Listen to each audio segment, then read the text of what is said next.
حضرت مریم رضی اللہ تعالی عنہا پاک باز تھی، مسجد میں رہی تھی، پر مالک کی حکمت کے تقاضے بڑے عجیب ہے نا۔ پھر جناب مریم کو اللہ تعالیٰ نے بغیر شوہر کی اولاد عطا کر دی۔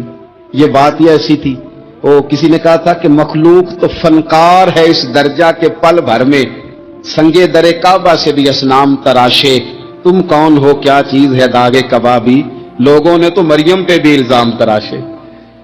تو لوگوں نے کہا کدھر سے لے آئی بچہ، تیرا باپ تو ایسا نہیں تھا، کہاں سے لے آئی؟ اللہ کرے میں آپ کو سمجھا سکوں، ذرا اپنے آپ کو وہاں کھڑا کریں کہ ایک پاک باز عورت، پاک باپ کی بیٹی، طیب ماں کی بیٹی اور اللہ کے گھر میں پرورش پانے والی خاتون، ایک وہ وقت اور ایک یہ وقت کہ اس عورت کو کٹہرے میں کھڑا کر کے پوچھا جا رہا ہے کہ معاذ اللہ تیری گود میں بچہ جائز نہیں ہے، کہاں سے لائی ہے؟ اب خود سے صفائیاں بندہ کتنی کو دے، کتنی کو وضاحتیں کرے۔ اور میں نے تو اپنی زندگی میں دیکھا ہے زیادہ وضاحت دینے والے کو بھی لوگ جھوٹا سمجھنے لگ جاتے ہیں، زیادہ وضاحت دینے پر بھی لوگ کمزوری کا اظہار سمجھتے ہیں کہ کمزور پڑ گیا۔ آپ صلح کی کوشش کرتے ہیں، سامنے والا بزدل سمجھ لیتا ہے، زیادہ وضاحتیں بھی کمزور کر دیتی ہیں۔ اب حضرت مریم کو کٹہرے میں کھڑا کر کے کہا بچہ کس کا ہے؟ تو پھر خدا بندوبست جب کرے، اللہ جب مددگار ہو، تو پھر حضرت مریم کی گواہی درختوں سے نہیں دلوائی، اس نے پتوں سے نہیں دلوائی، پھر فرشتے نہیں بھیجے۔ حضرت مریم کہنے لگی مجھ سے نہ پوچھو، وہ جو پنگوڑے میں ہے اسی سے پوچھ لو، ان سے پوچھو نا، وہ کون ہے پوچھ لو، ان سے کر لو سوال۔ انہوں نے کہا پنگوڑے میں چند دنوں کا بچہ، یہ جواب دے گا؟ مددگار تھا رب، ان کی برات کا اعلان کرنا تھا مالک نے، اور جب مالک اعلان کر دے، جب مالک تیری صفائی دینا چاہے، جب مالک تجھے دنیا کے سامنے نکھارنا چاہے، تو پنگوڑے میں لیٹے حضرت عیسیٰ بول کے کہنے لگے انی عبداللہ آتانی الکتاب، فرمایا میں اللہ کا بندہ ہوں، رب نے مجھے کتاب عطا کر کے نبی بنا کے دنیا میں بھیجا ہے، میں اللہ کا بندہ ہوں، کتاب لے کے آیا ہوں، نبی بن کے آیا ہوں۔ پھر پنگوڑے سے اعلان ہو گیا، پھر بچہ بول پڑا۔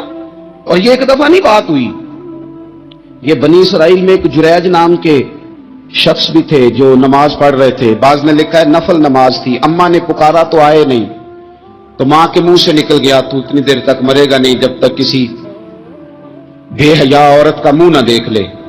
وہ عبادت گزار تھے، لیکن لوگوں نے ان کی عبادت، ریاضت، پرہیزگاری کو نہیں دیکھا، بس ایک عورت کو بھیج کے الزام لگوا دیا۔ وہ عورت آیا جایا کرتی تھی، اب آ جاتی ہیں عورتیں، مسئلہ پوچھنے کی نیت سے بھی آ جاتی ہیں، ماحول میں کچھ جگہ ایسی بھی ہیں جہاں عورتیں دم کرانے کے بہانے آ جاتی ہیں۔ وہ خاتون آتی جاتی تھی، اس خانقاہ پہ آستانے پہ یہ بخاری میں موجود ہے، پھر اس نے کہا میری گود میں جو بچہ ہے یہ انہی کا ہے۔ مجھے بتائیں کیسے بندہ وضاحت دے؟ حالات خراب ہو گئے، لوگ کٹیا جلانے لگے، ماحول اور طرح کا بن گیا۔ میرے نبی پاک علیہ الصلوۃ والسلام فرماتے ہیں پھر اس رب کے بندے نے کہا مالک تو کریم ہے، تیری مشیت کا تقاضا آیا جو میری ماں نے جملے بولے تھے، اور اب میں وضاحت دینے کے قابل نہیں رہا، اب تو ہی کرم کرے گا تو دروازہ کھلے گا۔ تو وہ چند دنوں کا بچہ پنگوڑے میں بول کے کہنے لگا میں اس درویش کا نہیں، میں تو فلانے چرواہے کا بچہ ہوں، وہ جو بکریاں چراتا ہے۔ رب کی مدد کو پکارے، اپنے ساتھ اپنے مالک کی مدد کو شامل کریں، تھوڑے رزق پر بھی گزارا اچھا ہونے لگ جائے گا۔ سارے لوگ آپ کو گرانے کی تدبیریں کر رہے ہوں گے اور مالک آپ کو عزتیں عطا فرما دے گا، اس کی بارگاہ سے حکمت کا تقاضا اور ہو جائے گا۔ ہم نے ساری زندگی لوگوں کو راضی کرنے میں گزار دی۔ تو میرے عزیز، جب سب سے بڑھ کر وہ دیتا ہے، سب سے زیادہ نوازتا ہے، سب سے زیادہ پیار کرتا ہے، تو پھر وہ فرماتا ہے یا ایھا الذین آمنوا اذکروا اللہ ذکرا کثیرا، اے ایمان والو اپنے رب کا کثرت کے ساتھ ذکر کرو، وسبحوہ بکرۃ واصیلا، اور صبح و شام اسی کی پاکی بیان کرو، صبح و شام اللہ ہی کا ذکر، اسی کی پاکی۔ بہت زیادہ تفصیلات نہیں، لمبی ڈیٹیل نہیں، صرف آپ اتنا تجربہ کر لیں کہ ہم دن میں اپنی تعریف زیادہ کرتے ہیں یا اپنے رب کی تعریف زیادہ کرتے ہیں، ہمارا اپنے آپ کو سجانے سنوارنے میں خیال زیادہ رہتا ہے یا رب کی رضا پہ توجہ زیادہ رہتی ہے۔ ہمارا اب یہ مزاج بن گیا ہے کہ ہر چیز سے گھیر گھار کے ہم اپنے آپ پر ہر چیز کو لے آئے ہیں، ہم اپنے آپ سے شروع ہوتے ہیں، اپنے پر ختم ہوتے ہیں۔ میرے رسول پاک صلی اللہ علیہ وسلم نے فرمایا جو اللہ کا ذکر کرے اور جو اللہ کا ذکر نہ کرے، مثل الحی والمیت، ان کی مثال اس طرح ہے جس طرح زندہ اور مردہ کی ہوتی ہے۔ گویا ذکر کرنے والا زندہ ہے، نہ کرنے والا مردہ ہے، کہ جس نے سارا دن رب کو یاد ہی نہیں کیا، اس کو سارا دن خیال ہی نہیں آیا. آپ کہیں سفر پہ نکلے ہوں, کہیں آپ دور گئے ہوں نا, تو آپ کو خیال آتا ہے یار صبح کی میں نے گھر ہی بات نہیں کی, صبح سے میں نے آج گھر فون نہیں کیا, کوئی رابطہ نہیں کیا, کوئی معلومات نہیں کی. گھر میں سے کوئی سفر پہ ہو, ایک تو یہ کہ آپ گئے ہو اور ایک یہ کہ کوئی گھر میں سے گیا ہو, تو دن میں اسے فون کر کے پوچھنے کہاں پہنچے ہو, جس کام گئے تو اس کا کیا بنا, خیال آتا ہے. اور اگر آپ نے کسی کو بھیجا ہو اور پیچھے سے فون نہ کریں تو وہ بھی کہہ دیتا ہے یار تو نے سارا دن حال ہی نہیں پوچھا. یعنی بندوں کے ساتھ بندوں کا رشتہ ہو تو دن میں یاد نہ کریں تو شکوہ آتا ہے. تو مجھے بتاؤ سارا دن ہی گزر جائے, ایک تسبیح بھی نہ پڑھی جائے, یعنی سارا دن بیت جائے اور انسان ایک تسبیح سبحان اللہ کی نہ پڑھ سکے. باقی اسے ساری کہانیاں آتی ہوں, باقی اسے سارا پتا ہو, لیکن سارا دن بیت گیا, 24 گھنٹے گزر گئے اور اس کو اتنی توفیق نہیں ہوئی کہ 100 دفعہ مدینے والے رسول پہ درود و سلام ہی پڑھ لیتا. سارا دن ہی گزر گیا, اس نے سوچا ہی نہیں. تو ہم نے یہ کیا ہے کہ ہمارا جو خاص ذکر کرنے کا مزاج اور ماحول اور شوق ہونا چاہیے تھا, وہ شوق ہمارا برقرار نہیں رہا, وہ ذوق نہیں ہمارا رہا.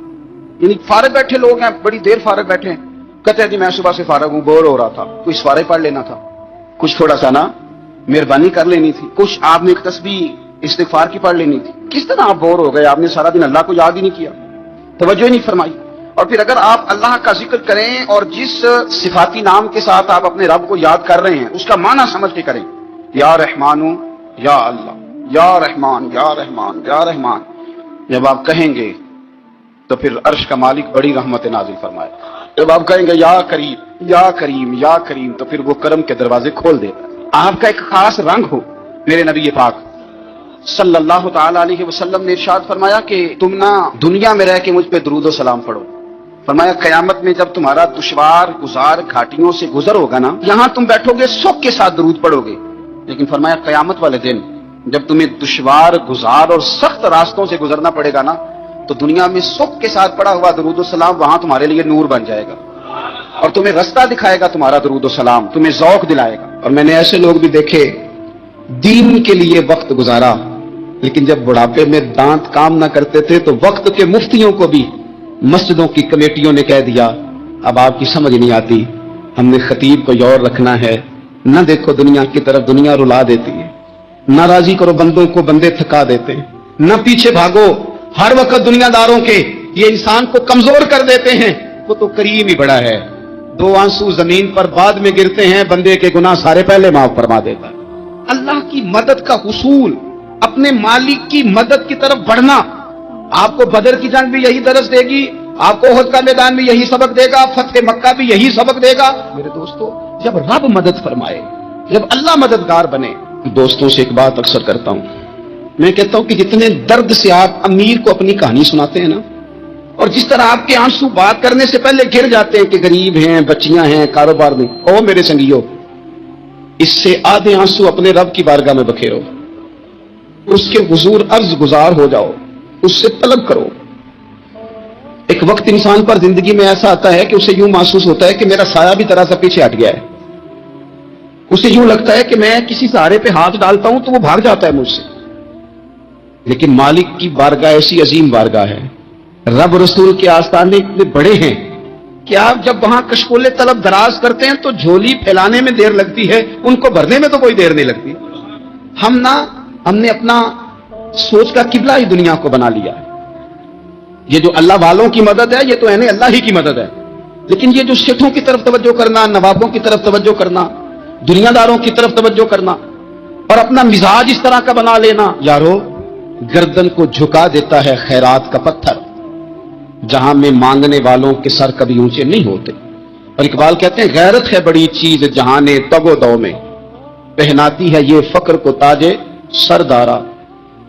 میں عرض کروں گا کہ اپنی آپ جب توجہ کا قبلہ اللہ رسول کو بنائیں گے تو رب فرماتے ہیں یرزقہ من حیث لا یحتسب, میں نہ تجھے وہاں سے رزق دوں گا جہاں سے کبھی تیرا گمان بھی نہیں گیا ہوگا, یہاں سے بھی مل سکتا ہے, تو نے سوچا بھی نہیں ہوگا. بخاری شریف میں حدیث ہے, حضرت جابر بن عبداللہ فرماتے ہیں نبی پاک صلی اللہ علیہ وسلم نے نا 300 لوگوں کا ایک لشکر روانہ کیا کسی مہم کے لیے, کسی جہاد کے لیے. حضرت ابو عبیدہ بن جراح رضی اللہ تعالیٰ عنہ امیر لشکر تھے. فرماتے ہیں غربت اتنی زیادہ تھی, بھوک اتنی زیادہ تھی کہ ایک ایک کھجور دن میں ایک وقت کھانے کو ملتی تھی, اور ایک کچھ دن ایسے آئے کہ اب کھجور بھی نہیں مل رہی. فرماتے ہیں اتنی زیادہ بھوک لگی مجاہدین کو 300 بندہ پتے کھا کے گزارا ہونے لگے. یہ بخاری میں موجود ہے. آپ فرماتے ہیں کہ دریا کے کنارے ہمارا پڑاؤ تھا، ٹھہراؤ تھا. جب بھوک سے نڈھال ہو گئے نا، وَيَرْزُقْهُ مِنْ حَيْثُ لَا يَحْتَسِبُ، اللہ وہاں سے روزی دیتا ہے، گمان بھی نہیں ہوتا. فرماتے ہیں ایک مچھلی اللہ تعالیٰ نے دریا کے کنارے بھیجی. فرماتے ہیں وہ تھی تو مچھلی پر پہاڑ جتنی تھی. بخاری میں لفظ ہیں، حضرت جابر ابن عبداللہ رضی اللہ تعالیٰ عنہ فرماتے ہیں 300 آدمی 18 دن تک اس مچھلی کو کھاتے رہے، مچھلی ختم ہی نہیں ہوئی. مچھلیاں نہیں، مچھلی. کہتے ہیں 18 دن 300 بندہ کھاتا رہا، مچھلی ختم ہی نہیں ہوئی. اور فرماتے ہیں کہ اس کی ہڈی نکال کے، کانٹا کہیں گے آپ اپنی زبان میں، کہتے ہیں وہ نکال کے نا تو اس کو کھڑا کیا نا جب، تو اونٹ کجاورے سمیت اس کے بیچ سے گزر جاتا تھا. 2 اس کے کانٹے جوڑے. فرماتے ہیں وہ اس کا گوشت ہم کھاتے تھے اور اس کی چربی بطور تیل کے ہم جسموں پہ ملتے تھے. بیماروں کو اس سے سکون آتا تھا، تندرستی شفا ہوتی تھی. فرماتے ہیں ہم کھایا بھی ہم نے، اور کچھ لے کے ہم مدینے بھی گئے، اور قربان جائیں نبی پاک نے بھی اس میں سے کھایا. ہم نے عرض کی حضور یہ معمہ کیا ہے، یہ ماجرا کیا ہے؟ تو محبوب نے فرمایا تمہارے پاس غذا نہیں تھی، رب نے تمہارے لیے بندوبست کیا ہے، اللہ نے تمہیں دیا ہے. مکان شروع کر لیا. ایک صاحب نے وہ مکان بنانے لگے، آپ وہ حساب لگا رہے ہیں. کہتے ہیں میرے پاس اتنے پیسے ہیں، اتنے میں نے فلانے دوست سے کہنا ہے اس نے دے دینے، اتنے فلانے رشتہ دار سے کہنا ہے اس نے دے دینے، اتنے فلانے سے کہنا ہے اس نے دے دینے. یہ ساری کاپی بنا کے مکان شروع کر لیا. جو روز کہتا تھا نا کوئی حکم ہو جاتے دسی، سب سے پہلے اس کو کہا میاں پیسے چاہیے. وہ کہتا ہو کل ہی منڈا ٹو رہا ہے. کہتے تو پرسوں 10 داتے لب جانے سن. میں آپ کو اپنے تجربے کی بات بتا رہا ہوں. جن لوگوں کا خیال ہوتا ہے نا کہ آپ سٹارٹ کریں فلانا کام، ہم آپ کے ساتھ ہیں، اللہ کا ہی کوئی نظام ہے، وہ بالکل بھی نہیں ساتھ ہوتے. لیکن ایسا نہیں ہے کہ کوئی ساتھ نہیں ہوتا. اللہ تعالیٰ بڑے اسباب پیدا کرتا ہے، وہاں سے دیتا ہے جہاں سے گمان بھی. ہمارا یہ ذہن بن جاتا ہے ہم ساری اپنے حساب سے چلتے ہیں، اتنے رشتہ داروں سے، اتنے کون آپ کے ساتھ چلے گا، سوال ہی نہیں پیدا ہوتا. یہ سارے کام چھوڑ کے سب سے پہلے 2 رکعتیں پڑھو، اپنے رب کی بارگاہ میں، رسول کائنات کی بارگاہ میں گزارشات اور استغاثے پیش کرو، وہاں سے خیر طلب کرو. دنیا دار کیا دیں گے، کیا دے سکتے ہیں، کیا حیثیت ہوتی ہے کسی کی؟ اللہ کہتا ہے وہاں سے دوں گا. تو جو اللہ مال دے وہ لینا چاہیے کہ رشتہ داروں کا مال دیکھنا چاہیے؟ جو اللہ دے وہ لینا چاہیے کہ سیٹھوں نوابوں کی جیبیں دیکھنی چاہیے؟ جو اللہ دے وہ قبول کرنا چاہیے یا دیکھنا چاہیے کون سا آدمی کہاں پہنچ گیا؟ چھوڑو، اپنی مٹی پہ چلنے کا سلیقہ سیکھو. کسی کے سنگ مرمر پہ چلو گے تو پھسل جاؤ گے، پھسل جا. اس پر ایک اور بات عرض کر دوں، صحیح بخاری سے، مسلم سے ایک اور بات. کچھ چیزیں ایسی ہیں جن سے اللہ کی مدد آتی ہے، مدد ملتی ہے. ایک چیز ان میں سے ایسی ہے جس سے بہت مدد نازل ہوتی ہے، وہ ہے کہ جب رب آپ کو دے نا تو پھر آپ بھی اس کے رستے میں دیں، پھر مدد آتی ہے، پھر اور آتا ہے. بخاری مسلم میں حدیث ہے، یہ زیادہ ہی توجہ طلب عمر ہے، اس پر آپ غور کریں گے. حضرت ابو ہریرہ فرماتے ہیں کہ نبی پاک علیہ السلام نے فرمایا ایک شخص نے بادلوں کے اندر سے آواز سنی کہ فلاں آدمی کا کھیت اور باغ خشک ہو گیا ہے، وہاں برسو اور اس کے کھیت کو سیراب کرو. تو بڑا حیران ہوا کہ بادل سے آواز آ رہی. پھر اس نے دیکھا کہ ایک پہاڑی پر بارش ہوئی، وہ بادل وہاں برسا، پھر نالیوں سے ہوتا ہوا پانی ایک طرف چلا. تو جس نے آواز سنی تھی حضور بیان کر رہے ہیں، وہ بھی پیچھے پیچھے چلا کہ پانی کدھر جا رہا ہے. اس نے جا کے دیکھا کہ ایک مقام پہ ایک باغ کو وہ پانی لگ رہا ہے اور ایک آدمی وہ پانی لگا رہا ہے. اس نے اس سے پوچھا تیرا نام کیا ہے؟ اس نے کہا کیوں؟ کہنے لگا بتا نا. اس نے نام بتایا تو کہنے لگا یہی تو وہ نام ہے جو میں نے بادلوں کے اندر سے سنا ہے کہ فلاں کے کھیت کو پانی دے دو. اس نے کہا یار تو کیا عمل کرتا ہے کہ اسپیشل تیرے لیے بارش برسے؟ یہ بخاری پڑھ رہا ہوں، سیاستہ سے حدیث عرض کر رہا ہوں. اس سے پوچھا تو کیا کام کرتا ہے کہ جناب اللہ تبارک و تعالیٰ کا حکم کرم آیا کہ خاص تیرے لیے پانی برسے اور تیرے کھیت کو سیراب کرے. تو اس نے کہا چھوٹا ذمہ دار ہوں اور جب فصل اگتی ہے تو 3 حصے کرتا ہوں. ایک حصہ اپنے بال بچوں پہ، بہن بھائیوں پہ خرچ کرتا ہوں، ایک حصہ پورا، اور ایک حصہ دوبارہ کاشتکاری پہ لگاتا ہوں، اور تیسرا حصہ خالص میں نے مسکینوں، یتیموں اور غریبوں کے لیے رکھا ہوا. وہ جو تیسرا حصہ اللہ کرے آپ سمجھے، وہ رب کے بندوں پہ تیسرا حصہ خرچ کرتا ہے نا، تو کریم مالک نے فرمایا جہاں سے غریب کا حصہ جاتا ہے وہ کھیت خشک نہیں رہنا چاہیے. وہ جہاں سے مسکین روٹی کھاتے ہیں وہ خشک نہ رہے. جہاں سے یتیموں کو کچھ آتا ہے کہیں اس کی فصل رہ نہ جائے. میں اور آپ بھی اگر اپنے مال میں مسکینوں، یتیموں، غریبوں کے حصے رکھ لیں گے تو فصلیں خشک نہیں رہیں گی. ان کے اندر تازگی آئے گی، نور آئے گا، کرم آئے گا، خاص کر خدا کی رحمت برسے گی.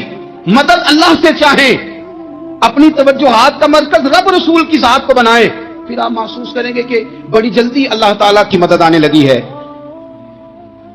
کبھی آپ صرف کہہ دیں نا میرا رب میرے ساتھ ہے، اس لفظ میں اتنی طاقت ہے کہ دشمن ویسے زہر ہو جاتا ہے. زندگی میں کسی سے بھی لڑائی ہو اچھی طرح سوچ لیں کہ اللہ اس طرف ہے یا اس طرف ہے. اگر آپ زیادتی پہ ہیں تو پھر رب مظلوم کی جانب ہے. اگر اللہ کی مدد آپ کے ساتھ ہے تو دنیا کی کوئی طاقت آپ کو گرا نہیں سکتی. اور اگر آپ مظلوم کے مقابلے میں ظالم بن کے آپ کھڑے ہو گئے ہیں اور آپ نے رویہ وہ اختیار کیا ہے کہ جس میں مدد نہیں آئے گی, تو پھر یاد رکھ لیں کہ آپ کوئی بھی ہیں, کہاں بھی ہیں, آپ کمزور ہیں. طاقتور تھے ابتدائے اسلام میں, ظاہری طاقت تھی کفار مکہ کے پاس. وہ ڈنڈوں سے مارتے تھے غریبوں کو, ان کے ہاتھوں میں ڈنڈے تھے, پر خدائی طاقت ان مظلوموں کے ساتھ تھی. صاحب زرقانی نے لکھا ہے حضرت زنیرہ رضی اللہ تعالیٰ عنہ ایک لونڈی ہے, غریب ہے. ماڑے دا کی کام محمد ناس جانا یا رونا, غریب سادی بی بی اور لونڈی کنیزہ, ایک مشرک کی کنیزہ تھی. انہوں نے کلمہ پڑھ لیا. وہ ڈنڈوں سے مارتا, دروں سے مارتا, تکلیف دیتا. حضرت زنیرہ رضی اللہ تعالیٰ عنہ کو اتنا مارا, اتنا مارا. اب آپ ایک اور پہلو پر بھی غور کریں, مار بھی پڑ رہی ہے تو خدا ادھر ہی ہے, اللہ کی مدد ادھر ہی ہے. رب کہتا ہے کہ پہلے تو صبر کرنا, ان اللہ مع الصابرین. تو صبر کرے گا تو پھر رب کی معیت ملے گی. ذرا ٹھہرنا, تو تھوڑا ڈانٹنا. ان الذین قالوا ربنا اللہ ثم استقاموا تتنزل علیہم الملائکہ. تو کہے اللہ میرا رب ہے, پھر تو پہلے ڈٹ, پہلے تو نے ڈٹنا ہے. ثم استقاموا, جو ڈٹ گیا, تتنزل علیہم الملائکہ, ڈٹنے والے کے لیے مدد آتی. پہلے تھوڑا ٹھہرنا پڑتا ہے, پہلے تھوڑا صبر کرنا پڑتا ہے, حوصلہ کرنا پڑتا, اس کے بعد مدد آتی. مار پڑ رہی ہے, مارا جا رہا ہے. حضرت زنیرہ کو ان کا مالک جو ہے ظاہری آقا وہ مار رہا ہے. یہ کنیزہ ہے, اتنا مارا, اتنا مارا, ان کی بینائی چلی گئی, نظر آنا بند ہو گیا. ابو جہل آیا اور کہنے لگا زنیرہ دیکھا نا ہمارے بت تیری آنکھیں لے گئے, معاذ اللہ, لات و منات ہمارے بتوں نے تجھے اندھا کر دیا. اب ایسا نہیں ہے کہ بی بی روتی جا رہی ہے, روتی جا رہی ہے, مایوسی مایوسی, معاذ اللہ, پریشانی, غریبی بڑی ہے, پوچھنے والا کوئی نہیں, یہ باتیں نہیں. کیا جملے ہیں خاتون کے, کیا لفظ ہیں. ابو جال نے تنزیہ کہا, معاذ اللہ, کہنے لگا دیکھا نا ہمارے بتوں نے تجھے اندھا کر دیا. تو جناب زنیرہ آنکھوں کی بینائی گئی ہے, رات کو گئی ہے, دکھ ابھی تازہ ہے, لیکن اللہ پہ جو توکل ہے, اپنے مالک سے جو رشتہ ہے وہ اتنا مضبوط ہے, اتنا طاقتور ہے, اس میں اتنی گہرائی ہے کہ حضرت زنیرہ بول کے نا اتنی قوت سے بولی, اتنی طاقت سے بولی کہ پورے کفر پر لرزہ طاری ہو گیا. فرمانے لگی تمہارے بتوں کی کیا اوقات ہے کہ وہ میری بینائی لے جائیں, یہ میری رب کی حکمت کا تقاضا ہے. جب تک اس نے چاہا زنیرہ دیکھتی رہی, اور جب اس نے چاہا زنیرہ کی آنکھوں کی بینائی چلی گئی, اور اگر وہ چاہے گا نا تو بینائی واپس بھی کر دے گا. اگر ہو ذوق یقین پیدا تو کٹ جاتی ہیں زنجیریں, اگر وہ چاہے گا تو بینائی آ بھی جائے گی. حضرت زنیرہ نے رات کو یہ لفظ کہے, ابو جال اور سارے کفار ڈر کے سن کے چلے گئے. آپ اطمینان سے آ کے بستر پہ سوئی. جب سویرے اٹھی تو اللہ نے آنکھوں کی روشنی واپس کر دی تھی. آنکھوں کی اب چھڑی پکڑی ہے, بازاروں میں گھومتی ہے, کہتی ہیں بلاؤ کدھر ہے تمہارے نات و منات, دیکھو میرے رب نے روشنی واپس کر دی. آ کر میں نے ساتھ ادھر آ, ستمگر ہنر آزمائے, تو تیر آزما ہم جگر آزمائے. بیمار لوگوں یاد رکھو, کہہ دیا ڈاکٹر نے کہ تو بڑا بیمار ہے, تو بڑا کمزور ہے, یہ ہو گیا وہ ہو گیا, تو ڈاکٹر اپنے علم کے مطابق بات کر رہا ہے. ہوگا تو وہ جو میرا رب چاہے گا. کمزور ہو جانا, پریشان ہو جانا, تکلیف میں آ جانا, پتہ نہیں بات ہو گئی ہے تو جانے کیا ہو جائے گا. اپنی زندگی کے اندر اپنے رب سے رشتہ مضبوط کریں, رسول کائنات سے رشتہ مضبوط کریں, اللہ والوں سے رشتہ مضبوط کریں. حضرت زنیرہ نے پیغام دیا کہ زندگی میں جو جینا چاہتے ہیں تو وہ رب کا نام لے کے جی سکتے ہیں. جو اپنی زندگی میں خوشیاں دیکھنا چاہتے ہیں تو رسول اللہ کے نام پر خوشیاں دیکھی جا سکتی ہیں. توکل کی بنیاد پر بندہ خوشیاں لے سکتا ہے. اور اگر انسان میں توکل نہیں ہے تو پھر وہ اس کالے جادو سے بھی ڈر رہا ہے, وہ نیلے سے بھی ڈر رہا ہے, وہ پیلے سے بھی ڈر رہا ہے, وہ فلانے سے بھی ڈر رہا ہے, وہ میرے خلاف فلانا رشتہ دار سازش کر رہا ہے تو ڈر رہا ہے, فلانا میرے بارے میں یہ کر رہا ہے تو ڈر رہا ہے, وہ پتہ نہیں دنیا ادھر ہو جائے گی تو کیا ہو جائے گا. اٹھ باندھ کمر کیوں ڈرتا ہے, پھر دیکھ خدا کیا کرتا ہے. تو اس ساری گفتگو کا نچوڑ آپ کو یہ عرض کیا ہے. سب سے پہلے تو یہ کہ میدانوں میں مدد بھی اللہ کی, رزق میں مدد بھی اللہ کی. فصلیں خشک ہوں تو مدد پھر بھی اللہ کرے تو پھر ساری مدد, اور اگر انسان بیمار ہو تو پھر بھی مدد اللہ کی. تو اپنے اللہ کی جانب توجہ کو بڑھائیں, آپ اللہ سے مدد کے سوالی بنے. ترمذی کی ایک حدیث ہے, میں آپ کو زندگی کا تجربہ بتاتا ہوں کہ جب میں بڑا پریشان ہوتا ہوں تو یہ والی روایت کھول لیتا ہوں, مزہ دیتی ہے. میرے نبی پاک علیہ السلام نے فرمایا, اپنے دکھ سیٹھ و نوابوں کو نہ کہنا, مالداروں کا نہ کہنا, ورنہ اللہ تمہیں کبھی غنی نہیں کرے گا. فرمایا اپنے دکھ اپنے رب کی بارگاہ میں عرض کرنا, جلدی کرے یا دیر سے کرے اللہ تمہیں لوگوں سے بے نیاز کر دے گا, اللہ تمہیں غنی کر دے گا. رات کو بیٹھو نا اس کی بارگاہ, اسے دکھڑے سناؤ, چھوٹی چھوٹی باتیں. حضور نے فرمایا نمک بھی مانگو تو رب سے مانگو. چھوٹی چھوٹی بات سے شروع کرو نا. جب بندہ شروع کرتا ہے نا چھوٹی چھوٹی چیزیں تو بڑی ساری چیزیں, یہ اس طرح ہوتا ہے جیسے بندہ رب سے گفتگو کر رہا ہے. مالک مجھے یہ چاہیے, مالک میں یہاں کمزور ہوں, اللہ میں یہاں پریشان ہوں. آپ یہ کر کے تو دیکھیں, لمبی لمبی دعائیں مانگ کے تو دیکھیں, اس کے حضور جوڑ کے تو دیکھیں. حضرت انس بن مالک فرماتے ہیں, ہم نبی پاک صلی اللہ علیہ وسلم کی بارگاہ میں بیٹھے تھے, میں اور جناب عبداللہ ابن عمر. تو حضور نے فرمایا ابھی تم پر ایک شخص آئے گا. حضور وہ کون ہے؟ فرمایا رجل من اہل الجنہ, وہ جنتیوں میں سے ایک شخص ہے. ابھی ایک جنتی آنے لگا. جناب انس بن مالک کہتے ہیں سادہ سا بندہ, وضو تازہ کیا تو کپڑا بھی نہیں استعمال کیا, تولیہ بھی نہیں استعمال کیا, پانی داڑھی سے گر رہا ہے, اور جوتے اس نے الٹے ہاتھ میں پکڑے ہوئے کو میرے جوتے نہ لے جائے. دو چار باتیں کی چلا گیا. اگلے دن اتفاق سے پھر بیٹھے تھے تو حضور نے فرمایا ابھی ایک شخص آئے گا. امام بہقی نے اس کو لکھا ہے. یا رسول اللہ کون ہے؟ فرمایا رجل من اہل الجنہ, وہ ایک جنتی مرد ہے. حضرت انس بن مالک کہتے ہیں نظر اٹھائی تو وہی کل والا آدمی, مؤدب بڑا ہے, حضور کی بارگاہ میں آیا تو وضو کر کے آیا ہے. اسی طرح پانی کے قطرے ٹپک رہے, ہاتھ میں جوتے تھامے آ کے بیٹھ گیا, چند باتیں کی چلا گیا. اللہ کی قدرت, حسین اتفاق. تیسرے دن پھر حضور نے فرمایا ایک شخص آنے لگا ہے. حضور کون ہے؟ فرمایا رجل من اہل الجنہ, وہ جنتیوں میں سے ایک شخص ہے. حضرت انس بن مالک کہتے ہیں وہ آیا, بیٹھا, بات چیت ہوئی, ہمیں اس پر بڑا رشک آنے لگا. کمال نہیں ہو گئی؟